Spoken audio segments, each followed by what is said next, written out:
ketemu lagi dengan saya Etta Riesta. Ya, buat yang belum kenal sama saya itu Etta. Saya pengajar bahasa Jerman dan saya pernah tinggal di Jerman selama 1 tahun. Nah, kali ini aku ingin bagi info pada kalian jalan menuju Jerman. Nah, kalau misalnya kita mau ke Jerman, kita bisa menempuh jalan apa aja sih?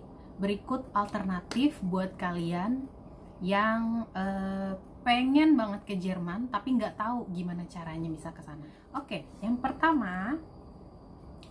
pertama buat kalian yang tidak mempunyai cukup biaya untuk bisa kuliah di Jerman, kalian bisa ambil jalan dengan menjadi au pair di Jerman. Apa itu au pair? Aku sering banget nge-share. Aku sendiri dulu pernah menjadi au pair di Jerman. Jadi au pair itu adalah kalian tinggal selama 1 tahun di Jerman, di keluarga yang tinggal di Jerman. Gak mesti orang Jerman, karena di sana juga banyak ada orang, misalnya orang Spanyol, kalian tinggal 1 tahun di keluarga Jerman. Tugas kalian di sana adalah kalian harus membantu keluarga Jerman ini untuk menjaga anaknya. Ya, jadi kebanyakan kan orang tua di Jerman itu mereka bekerja, suami istri bekerja, dan mereka agak kerepotan untuk mencari pengasuh anak mereka. Jadi selama setahun itu kalian harus menjaga anaknya. Jadi kebanyakan orang Jerman itu kan mereka orang tuanya bekerja dan nggak bingung untuk jagain anaknya siapa nih, kayak gitu. Dan pengalaman aku waktu itu, aku pernah bagi di video, kalian bisa lihat di sini linknya, nanti aku taruh ya. Intinya kalau au pair itu kalian bisa dikatakan menjadi babysitter seorang keluarga Jerman. Dan kalian itu dapat uang saku sebanyak 260 euro plus 50 untuk kursus. Dan harus diperhatikan tidak semua keluarga memberikan fasilitas kursus. Waktu aku menjadi au pair itu alhamdulillahnya aku dapat kursus selama 2 semester. Mereka yang bayarin semua. Menurut aku jalan menuju au pair ini merupakan alternatif buat kalian yang tidak punya cukup banyak uang, untuk mungkin orang tuanya nggak punya cukup banyak uang untuk menguliahkan anaknya di Jerman, tapi kalian sangat ingin merasakan pengalaman di menjadi tinggal di Jerman tuh gimana. Jadi kalian bisa ambil jalan au pair ini. Dan ini yang paling mudah, karena kalian hanya perlu bahasa dasar A1 dengan tingkat level A1. Yang pastinya selain kalian kalian itu biasanya tinggal di keluarga orang Jerman, kalian dapat 1 kamar pribadi, dan kalian punya jatah urlaub atau liburan juga, kayak misalnya lagi liburan Easter nih, Paskah, kalian juga dapat libur misalnya seminggu. Atau liburan musim panas, itu kan selama 6 minggu nih anak sekolah liburan musim panas. Nah, kalian juga dapat libur, karena biasanya orang-orang Jerman tuh kalau lagi summer atau lagi musim panas, mereka tuh biasanya liburan, dan mereka membebaskan au pairnya biasanya kalau nggak au pairnya diajak jalan-jalan sama mereka, atau si au pairnya ini dikasih jatah urlaub atau liburan juga selama beberapa minggu. Nah, itu kalian bisa jadi au pair. Tentunya kalian harus suka sama anak-anak. Oh ya, au pair ini nggak cuma buat perempuan, tapi ada juga au pair laki-laki, namanya au pair Junge. Kalau perempuan tuh namanya au pair Mädchen. Nah, kalau au pair Junge itu ya laki-laki yang menjaga anak-anak, tapi biasanya keluarga Jerman kurang begitu suka au pair Junge, karena tahu sendiri kan kalau namanya yang menjaga anak-anak tuh biasanya keluarga Jerman tuh lebih suka perempuan daripada laki-laki. Walaupun ada juga ya au pair Junge kayak gitu. Au pair kedua, kalian bisa ikut yang namanya Ausbildung. Apa itu Ausbildung? Kayaknya banyak sih yang udah bikin videonya ya. Jadi intinya Ausbildung itu pelatihan kerja. Misalnya kalian ingin menjadi perawat di Jerman. Nah, di Jerman itu kan sangat dibutuhkan tenaga perawat, tenaga seperti misalnya di kerja untuk menjadi koki atau di perhotelan. Nah, karena orang Jermannya sendiri mereka kurang begitu suka di pekerjaan ini, jadi mereka mengambil tenaga kerja dari luar Jerman, nggak cuma dari Indonesia tapi juga dari ya negara-negara non EU, kayak misalnya tetangga-tetangganya juga banyak.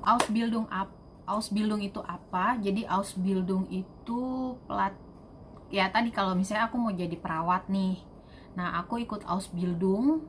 Ausbildung itu disebutnya duales studium 2, apa ya, dengan 2 sistem. Jadi kalian pergi ke Berufsschule atau sekolah untuk teori, kalian belajar teorinya menjadi suster, dan kalian juga selain kalian belajar teori, kalian langsung praktek di rumah sakit yang ada di Jerman kayak gitu. Jadi praktek kalian praktek sekalian juga belajar.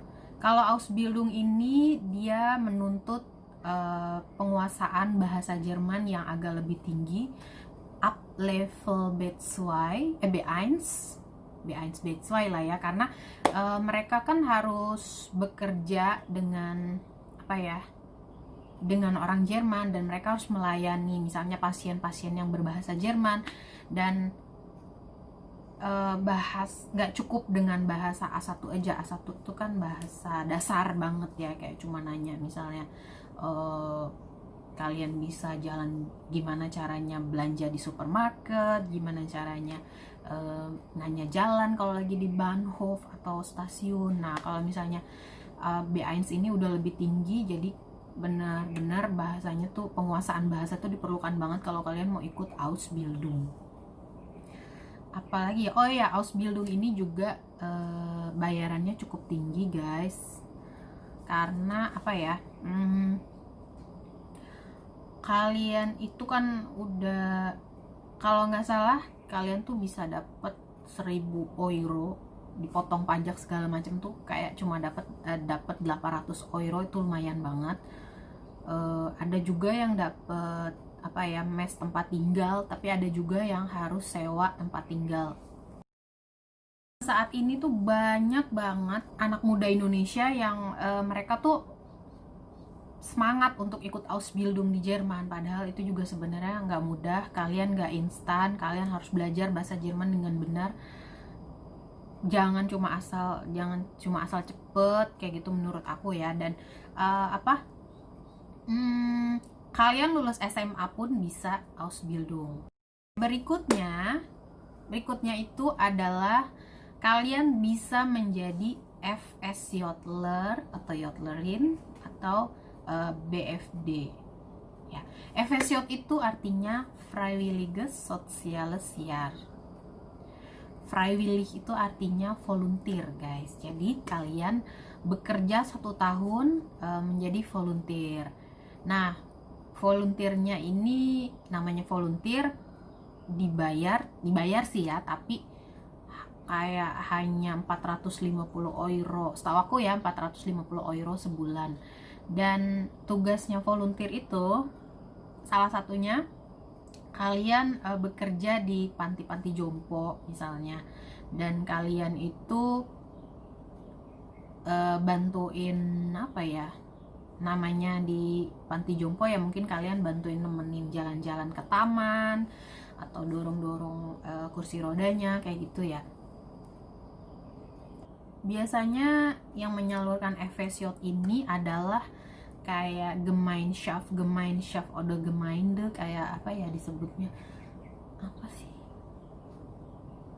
persatuan gitu kali ya, misalnya persatuan gereja apa gitu, atau ya dari Altenheim atau panti jompo kayak gitu.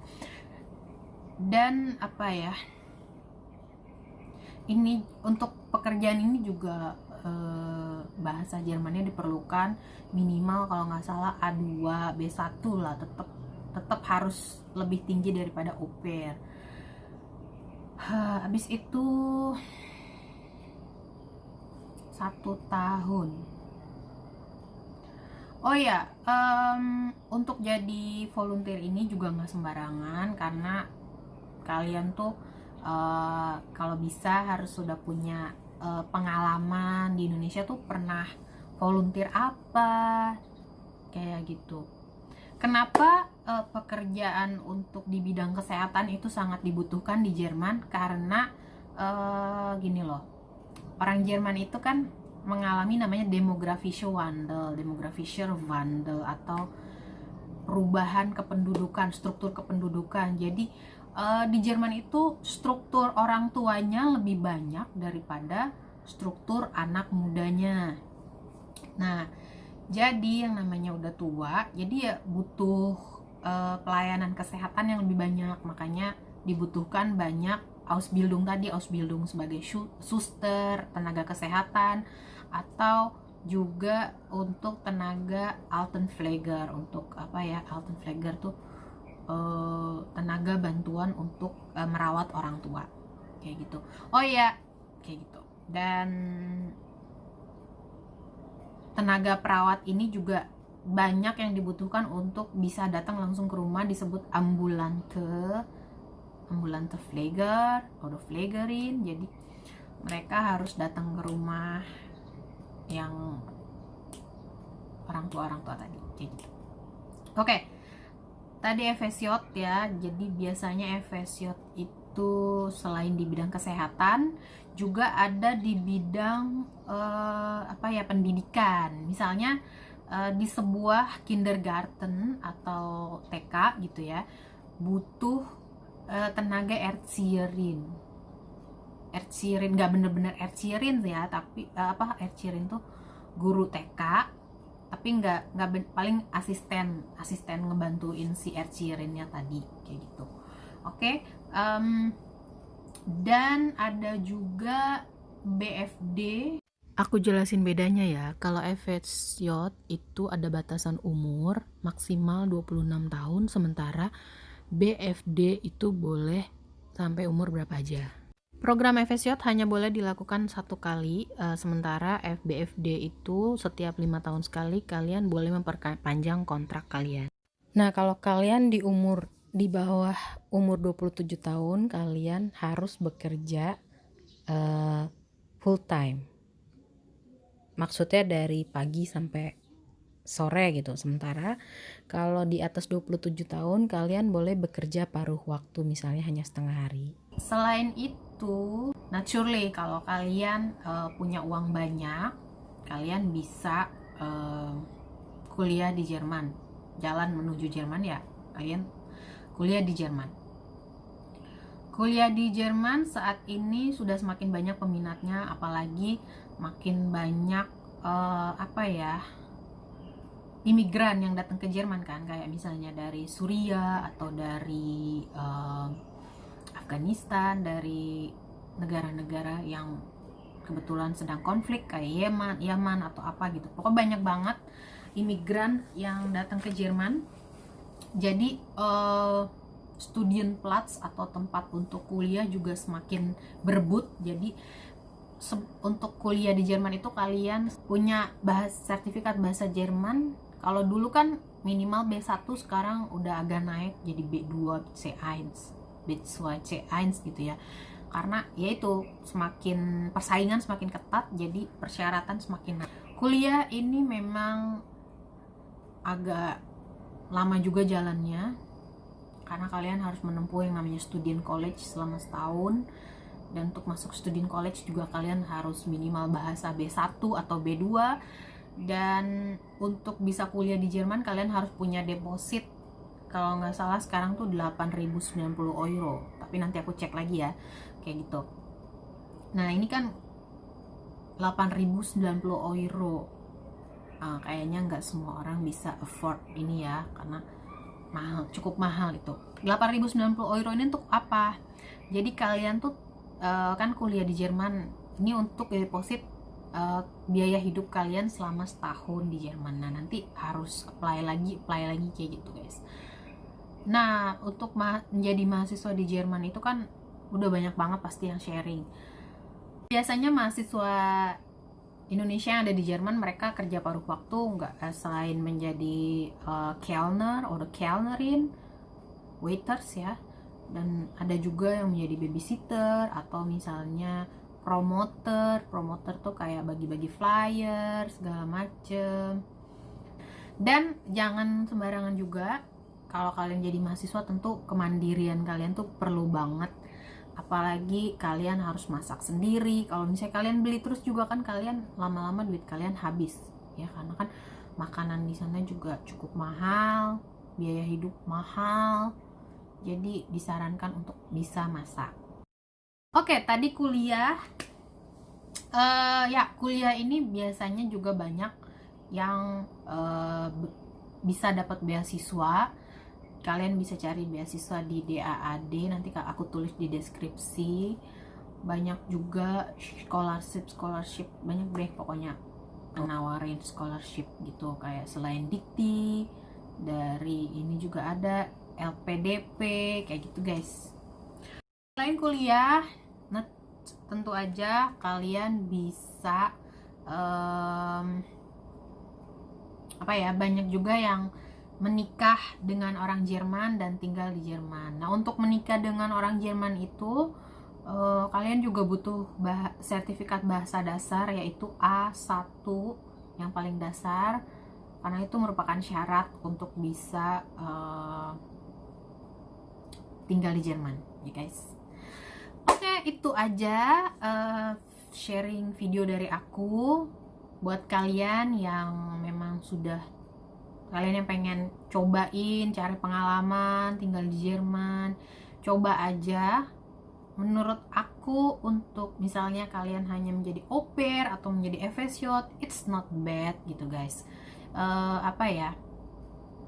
Banyak yang bisa kalian ambil, yang kalian pelajari, pengalaman yang susah, yang nggak bisa didapat dimanapun. Menurut aku itu penting, berharga banget. Kalian juga bisa jalan-jalan ke Eropa kan, kalau misalnya selama setahun kayak gitu, guys. Oke, jangan lupa vergiss nicht Daumen zu geben und dann abonniert bitte mein Kanal. Okay?